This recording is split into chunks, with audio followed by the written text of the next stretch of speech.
Here we are. Look at that. The moon. I've got the moon in my head. See, it is flat Earth. It's tiny. So, here we are. Monday show. Yeah, yep. Monday tee off. Monday tee off, yep. So, last time we went out together. I had to do it by myself at my house. Yes. Coming into Christmas time, it's been pretty busy. Lots going on. Yep. So, there is a so, we haven't actually filmed a vlog for a little bit. No, because you... Well, we've got Tassie and stuff. Tassie at the moment, so... Yeah, actually been a little while since probably Houston. Exactly. That we actually played. Because I played with Bryony and... yeah, Gales. Yeah, that's true. And the Hammer. Yep, that's very true. Yep. So maybe we need to get back together and have a hit. Yeah. Well, whenever, wherever, mate. Yeah. You live next door to me anyway. I hear you just walking in just through the bedroom window, which is just strolling through. Yep. But we're facing this way because of this thing right here. The moon as a train goes past. But we've had a full moon here. It's been last couple of nights has been. You've been saying it's been mental. Yeah. Work's been crazy. Work's been fun. Yep. So, Barnbougle Lost Farm. Yep. How was it? Oh, mate, it looks good. I can't believe you didn't come along. Oh, mate, look, I should have come along just to keep your poor missus company. Yeah, I know. Fancy getting dragged around with you blokes. She was throwing more gibber than the rest of us. She doesn't mind a bit of a sledge. She's good good for that. Yeah, she would have made a good cricketer. It's usually just in its silly mid on, just going. Yeah, I could just see it. Yeah, right. Yep. But hi Alyssa, how are you? You're probably watching this anyway. So you don't look at your husband. You can look beside you now and look at me and say I'm an idiot. Thanks. Cheers. Barnbougle Lost Farm, just special. Yeah. It's that simple. Mate, they've been rated in the top 10. They're both top 5s or 6s. They've been there forever. Now they're the only 2 true links golf courses in the Southern Hemisphere. Yep. And true links being ocean, dunes, farmland. Yep. Something along those lines anyway. Yep. But they were saying down there that they're the only 2 actual links. Yep. We're not used to seeing that. That's the thing. No. Up here, as you've seen, most of the courses we played, they're parkland type golf courses. There's certainly nothing like Lost Farm or the dunes.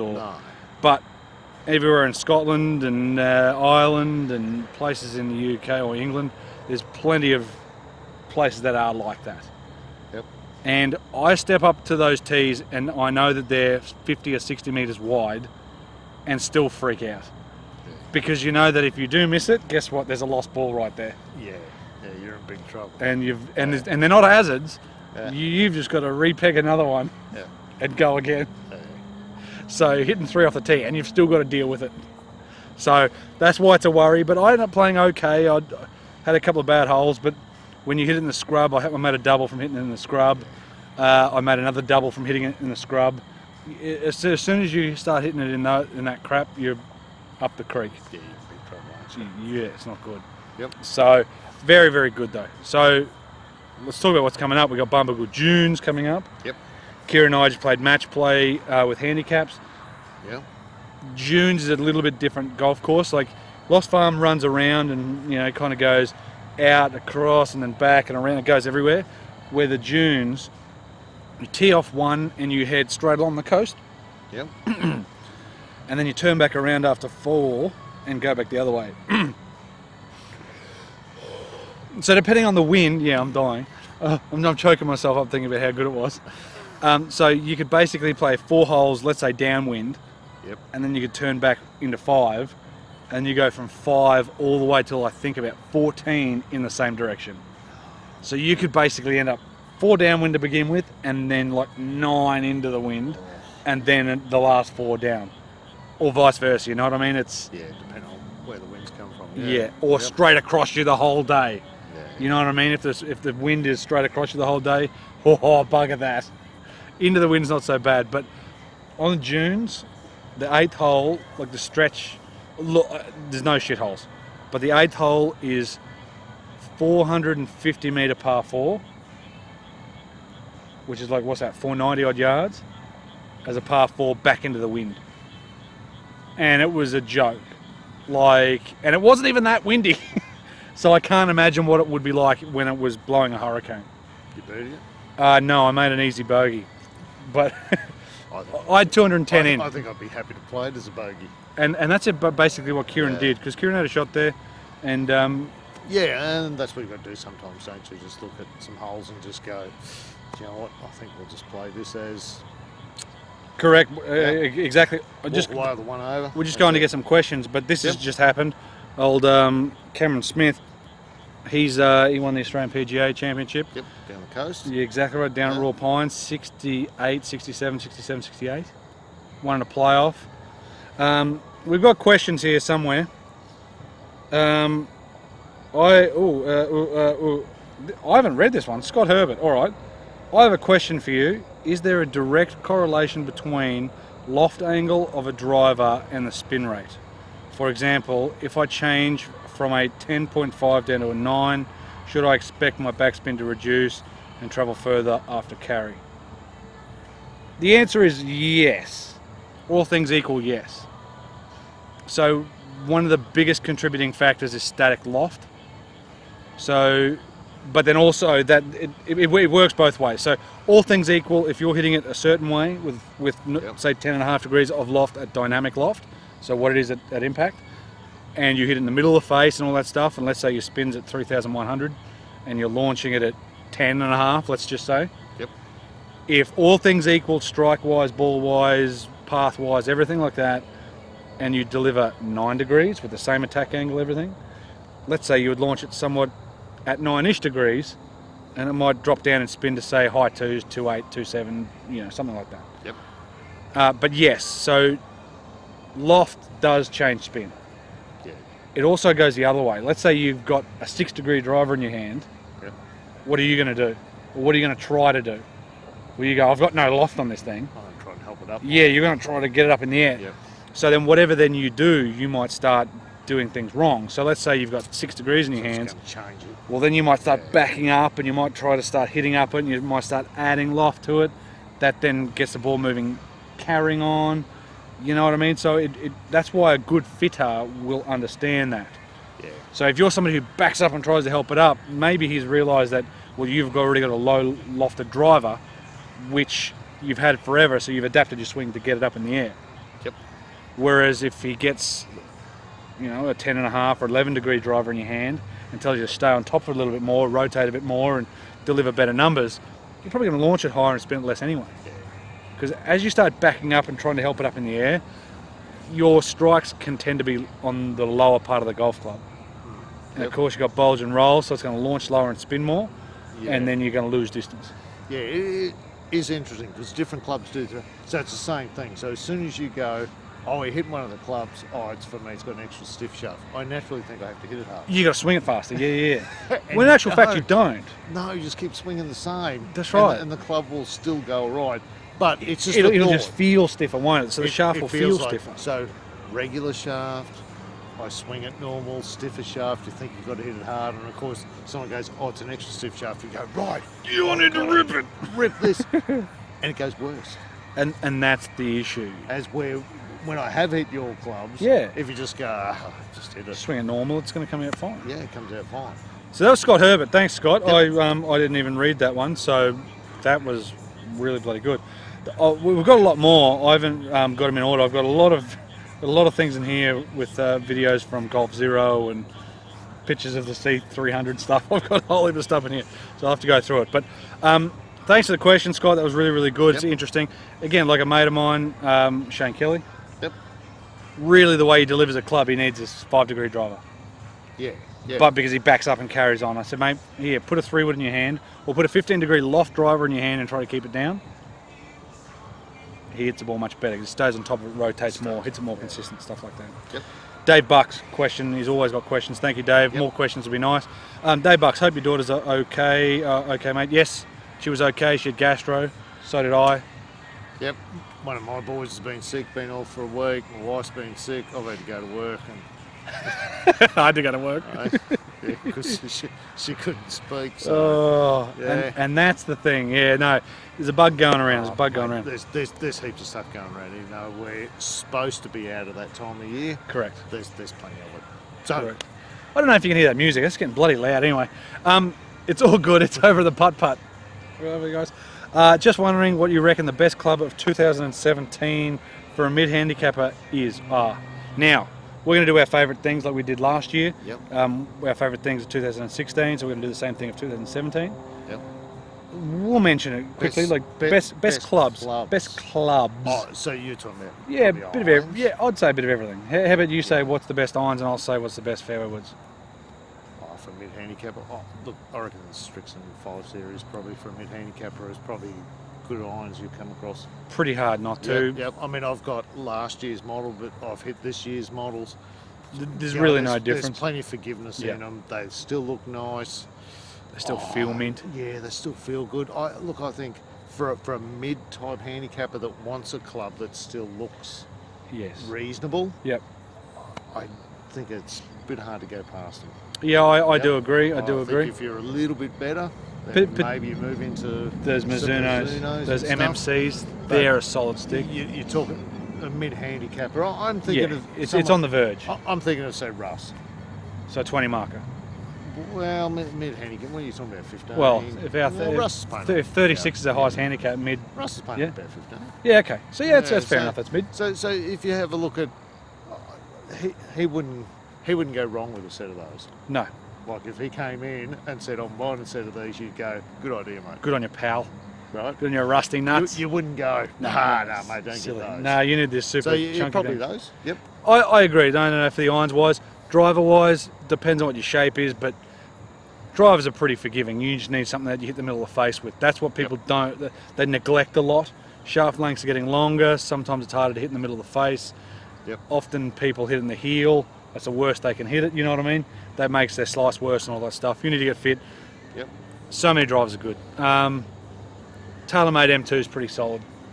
Yeah. Pretty solid. Like it's a hard one to go past. And the Ping G400 driver, fairways, hybrids. Yeah, mate, I think both those drivers for a ST180 Mizuno. Yep.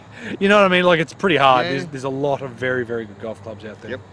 Yep. Do you have any future plans to come to the UK? Yes, we always want to. Tried to come this year. Didn't happen. I just left it too late to book it. And I might get an invite to the wedding. Whose wedding? Me and Jake? No. Oh, the Royals. The royal wedding, mate. Megan. Megan or Megan? Doesn't matter. She's a lovely girl. Yeah, I wouldn't be surprised. Yeah. What do you reckon of Tiger coming back? Yep. Very good. Tiger. If we saw the hero, it's fantastic. He had one bad round. Everything else looks solid. Chipping just needs a little bit of work, but that's just under pressure stuff. The only way to do it is to play and do it. So, Tiger, fantastic. Do you think England has a chance to win the Ashes and the World Cup? So, well, right now, as we're filming this. Yeah, look, the World Cup's gone. Yep. Because, but look, the English boys put in a great effort, but look, the Aussie boys are too good for them. The Ashes, as it stands of now, it's 2-0 and they got no chance. No bloody chance. I don't think, unfortunately they don't have good enough side to come back from 2-0 down, and they don't have enough batsmen. Yeah. That's the biggest thing. One of the other questions Dave asked was, why was we so good at rugby league? Yeah. And it's basically competition. If you look at the NRL and then you look at the next level, which is State of Origin, you probably there's no probably tougher, better competition than that. Yes. In the world. In the world, boys at in this place want to be Darren Lockyer, Cameron Smith, Billy Slater. Yeah. That's what they want to do. You go to any school here, right, and you look. There's two Cameron Smiths. Yeah. One's a professional golfer, and one's the captain of the Aussie league team. I guarantee you, at most schools, there's nothing against Cameron the golfer. Yeah. If you said who's Cameron Smith, they would all say the rugby league player. 100%. And that's nothing against Cameron. No, of course not. What kids grow up here. Kids grow up here, much like years ago in England. Every kid grew up wanting to play county cricket, football for England. So every kid here just wants to be Jonathan Thurston. Yeah. Like, and that's how it is. The culture. We just Yep. Bunch of rough nuts. And they, produce great footballers. Bob Wilson. Thanks, Bob. Love the banter, boys. Thank you. Question for next week, and it's a long one. Sorry, but it's bugged me for a while. Okay, cool. I need to get my reading glasses on. We all know that familiarities with courses helps significantly. So you playing the courses plenty of times, Yep. So why is it that tour pros that can afford to, the J-Days and Rorys, etc., don't spend, say, a month living at Augusta playing the golf course every day to give themselves a better chance of bagging a win? I understand it for a journeyman that they need to play every tournament to make money and keep their cards, but for the guys that have the resources and exemptions to not play every tournament, why don't we see them spending extensive times on the majors and the tour championship courses? I would say the problem with Augusta is that they may not be able to spend the month leading up to it. That's true. Right, so I don't think that course is accessible. I think some people, like if you have a look at the history of the Masters, there's blokes there that have always played well. Ratouf Goosen always played well. Yeah. Didn't win, but always performed well. Chris DeMarco, Yeah. right, always played really well. But why would you say that is? They liked him. But if you have a look at Charles Howell III, he grew up on that golf course. And he hasn't come close. And never played well. Struggled to ever make a cut. So I think there's golf courses around that instantly appeal to your eye. We go to golf courses, we're going to go, I don't think much of this. Yeah. As where there's other golf courses that you go to and you go, that's true. I like it. And I suppose it's hard because it's pressure, but I think golf is a funny game. Like most sports, whether it be darts or pool or whatever, you can get that much better. Like golf is one of probably the few sports that sometimes you put more effort in and you get less out of it. So it's you almost put too much pressure on yourself to actually play really well. So you go, okay, I've been and played Augusta every day for the last month, and I flushed it, I played amazing and all this stuff. But suddenly you go and play, and you've already put that external pressure on yourself and you can't play.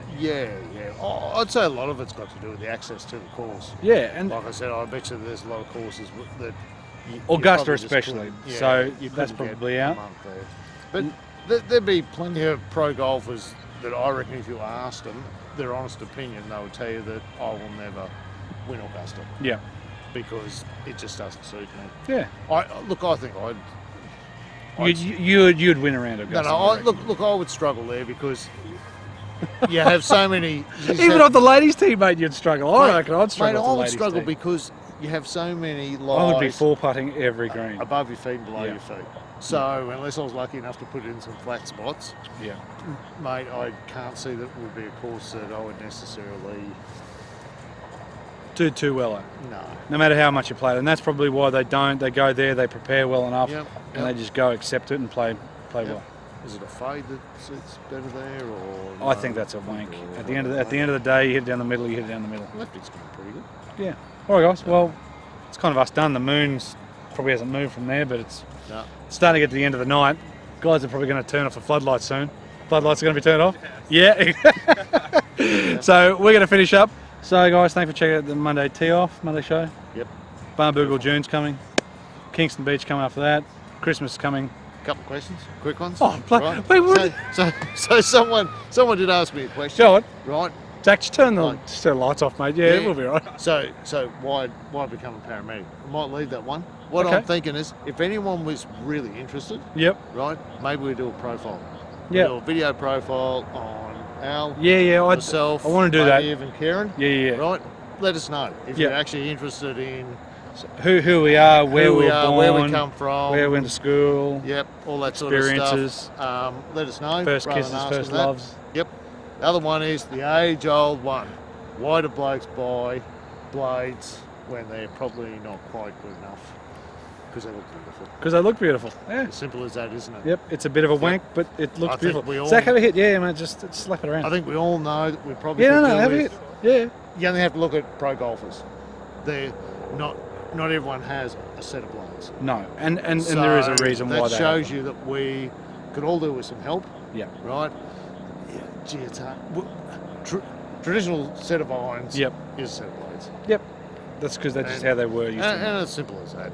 And it's just a matter of if you're happy that you're going to miss some shots. And, so, some people don't miss them, but everybody misses them, I suppose. So you just got to look at that. Yep. Blades because they look good. Some say they feel better, but at the end of the day, they feel cavities feel great. In the end, you want a set of clubs that you look at and go, I love these. I always compare it to that. If someone come and grabbed my set and ran down the road, would I chase them? If the clubs are ugly, I'd go, yeah, you're right, mate, you can go. But I'll just get them on insurance. But if I really love them, I'm going to chase that dude down the road. And that's what I reckon. That's Jake's son, isn't it? I thought it was your son, mate. It's dead set. It's Jake's son. Oh, Jesus. He just hits the ball a bit better than him. He does. So, he hits it better than me. That's it. We're done. Yep, I thought I'd ask that. So let us know what you think, whether you're interested in us. Profiles. I think that'd be good. Yeah, having a bit of a spiel. Well, we've never really spoken about anything other than just golf. Yep. But all right. Sounds good. That's very good. So. Cheers, guys. Just comment. What are we commenting down the bottom? Hashtag the missus. My missus. No. Richo loves a moon. Hashtag moon.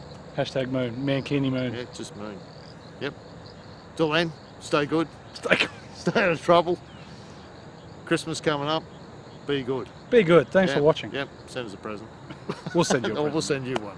All right. Thanks, guys. We'll see you next time. Get out and play some golf over Christmas. That's right, mate. Rip in. Rip in. Let's go. Come on. Cheers, guys. We'll just get mantled.